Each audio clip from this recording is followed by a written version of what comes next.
հանձնաժողովի նախագահի թեկնածու Արուսյակ Ջուլհակյանին։ Համեցեք։ Շնորհակալ եմ։ Մեծարգո նախագահող հարգելի գործընկերներ, նախ թույլ տվեք բոլորիդ շնորհակալություն հայտնել հետաքրքիր քննարկման համար։ Բավականին բովանդակային քննարկում ունեցանք եւ այդ քննարկման ընթացքում հնչած մի շարք պնդումների, դիրքորոշումների հիմա ես կփորձեմ անդրադառնալ։ Կալանքի հարցը ոչ միայն այս քննարկման ժամանակ, այլ նաև մեր գումարման առաջին օրվանից ի վեր երկար քննարկվեց։ Այո, այլընտրանքային խափանման միջոցներ են արդեն նախատեսված եւ դա նախատեսել ենք մենք մեր ընդունած նոր քրեական դատավարության օրենսգրքով եւ նաեւ մենք ենք եղել այն քաղաքական ուժի ներկայացուցիչները, որոնք տարիներ շարունակ մեր դժգոհությունը, մեր բողոքն ենք ներկայացրել քննչական մարմիններին, դատախազությանը, որ այդ այլընտրանքային խափանման միջոցները չեն կիրառվում այն չափով, որով որ պետք է կիրառվեն։ Մենք բոլորս գիտենք, որ քրեական արդարադատության վիճակագրության պատկերը այդքան էլ հաջող չի եղել եւ շարունակում է այդքան էլ հաջող չմնալ, բայց նաեւ գիտենք, որ ունենք այս առումով առաջընթաց։ Այս տարի առաջին անգամ արձանագրվել է այս առումով բալանսի փոփոխություն դեպի դրականը։ Ինչ նկատի ունեմ այն, որ վերջապես այս տարի արձանագրվել է, որ քրեակատորողական հիմնարկներում իրենց պատիժը կրող անձանց թիվը ավելին է, քան կալանավորված անձանց թիվը։ Նախքան դա մեր մոտ վիճակագրությունը այլ էր։ Պարզապես կալանավորվածների թիվը գերազանցում էր միշտ պատիժը կրողների թվից ավել էր եւ դա վատ վիճակագրություն էր։ Հիմա մեզ հաջողվել է վերջապես այդ վատ վիճակագրությունը փոխել եւ բնականաբար այս ուղղությամբ պետք է դեռ շարունակել աշխատել։ Պարոն Հարությունյանը ապօրինի ծագում ունեցող գույքի բռնագանձման օրենքի մասին խոսեց։ Պարոն Հարությունյան, ես հավատում եմ ձեր անկեղծությանը, որ դուք կողմեք, որ ապօրինի ծագում ունեցող գույքի բռնագանձման գործընթաց լինի Հայաստանի Հանրապետությունում, ես եթե չեմ սխալվում, նաև մի շարք ռեպորտաժներում մեկնաբանություն եք տվել, խոսել եք այդ օրենքի դրական կողմերի մասին, նաև բացասական կողմերի մասին, նաև վստահաբար նաև շատերս այստեղ, եթե ոչ բոլորս գիտենք, որ Սահմանադրական դատարան ունի որոշում, երեկ իմ ելույթում խոսեցի այդ մասին, որ այդ որոշման հիման վրա նաև պետք է օրենքը առաջիկայում լավարկվի, բայց ես չեմ կարծում, որ ձեր այդ մոտեցումը ցավոք կիսում են ձեր խմբակցության բոլոր անդամները։ Հա, շատ լավ, եթե ձեր խմբակցության այն անդամները, որոնք այդ գործընթացով անցնում են, որոնց գույքը ավելի ճիշտ եւ կիսում են, դա շատ լավ է, բայց ելի մի փոքր դժվարանամ հավատալ, ինչու, որովհետեւ հարգարժան պարոն Վարդևանյան եւ դեռ ձեր խմբակցությունից չէր, եթե ճիշտ եմ հիշում, ամբողջությամբ վիճարկել էր այդ օրենքի սահմանադրական, ճիշտ եմ հիշում, պարոն Վարդևանյան, ամբողջությամբ, ոչ թե այդ օրենքի առանձին դրույթներ, այլ ամբողջությամբ վիճարկել էր այդ օրենքի սահմանադրականությունը։ Կարծում եմ այդ պահին առնվազն պարոն Վարդևանյանը ուներ լրջագույն տարաձայնություն այդ օրենքի առկայության մասին վերաբերյալ առհասարակ, այլ ոչ թե դրա առանձին դրույթների։ Կարգապահական վարույթների մասին, պարոն Հարությունյան, կարգապահական վարույթների վիճակագրություն նույնպես կա։ Ես կարծում եմ, որ դուք, որպես փաստաբան, որը երկար տարիներ առնչվել է դատական իշխանության հետ, պետք է համաձայնի, որ դատական իշխանության առողջացման խնդիր իրապես կա։ Բայց նաև տեսել ենք, որ այն հանձնաժողովը, որը դրա համար իրականում պատասխանատու է, այն է դատավորների ընդհանուր ժողովի էթիկա եւ կարգապահական հարցերի հանձնաժողովը, բավականին խղճուկ վիճակագրություն ունի այդ առումով։ Եվ այնտեղ տեսնում ենք, որ կորպորատիվիզմի բազմաթիվ դեպքեր։ Այդ պատճառով մենք ստիպված ենք եղել լավարկել այդ համակարգը, այո, մենք ընդունել ենք այդ առումով մի շարք փոփոխություններ, եւ այս առումով նաեւ պետք է ասեմ, որ եթե դուք չգիտեք իհարկե,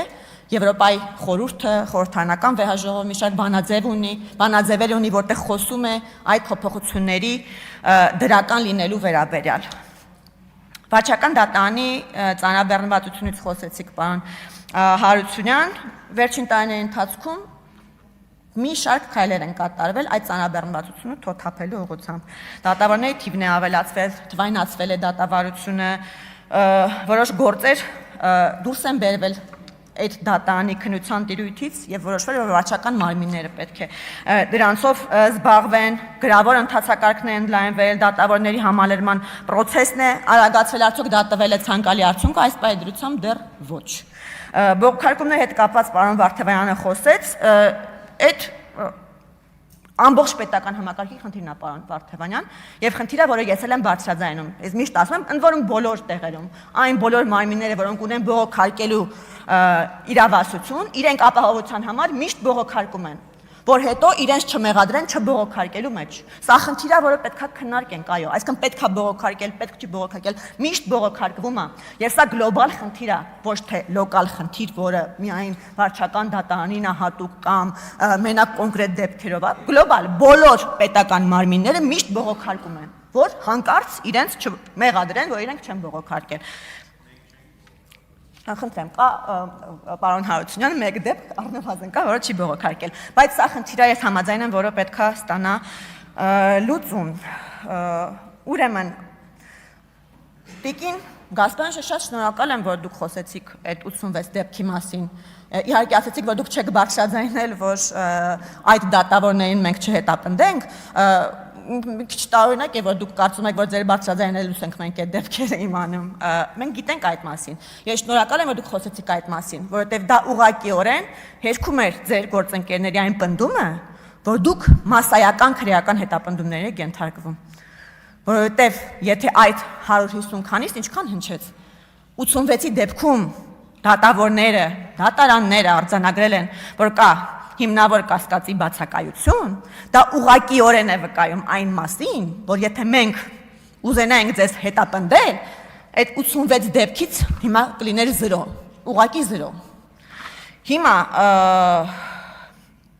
նույնը Սամվել Կարապետյանի ձերբակալությունից եք խոսում, ասում եք, վճռաբեկ դատանը ճանաչել է, որ նրա ձերբակալումը ապօրինի էր։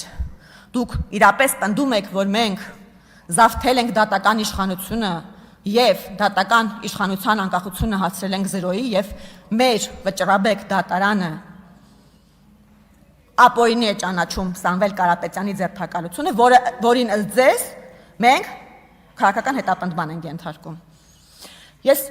առաջարկում եմ այստեղ հարգելի գործընկերներ մարդկային տրամաբանության նկատմամբ ունենանք հարգանք, որովհետեւ ես իրականում շատ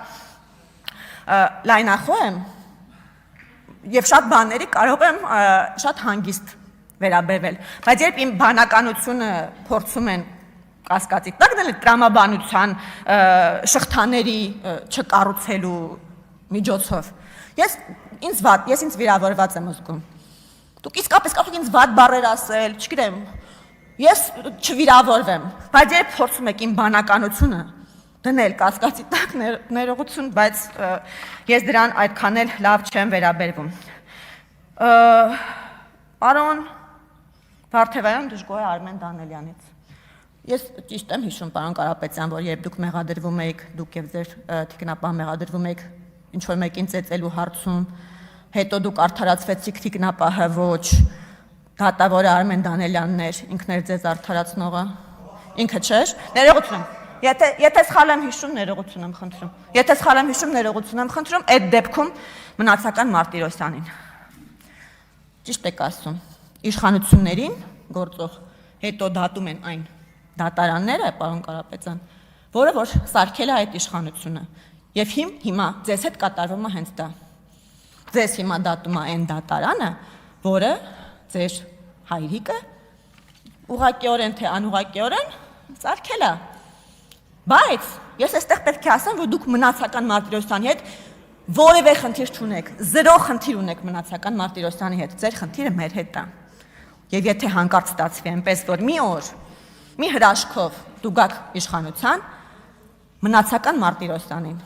ոչ մի բան չի լինելու նրա հետ։ Նա շարունակելու է մնալ Հայաստանի Հանրապետության հպարտ դատավոր։ Այսքանը շնորհակալություն, սիրելի գործընկերներ։ Շնորհակալություն Տիկին Ժուլիակյան, հարցի քննարկումը ավարտվեց, այժմ ձայնը տրվում է Ուժեղ Հայաստան խմբակցության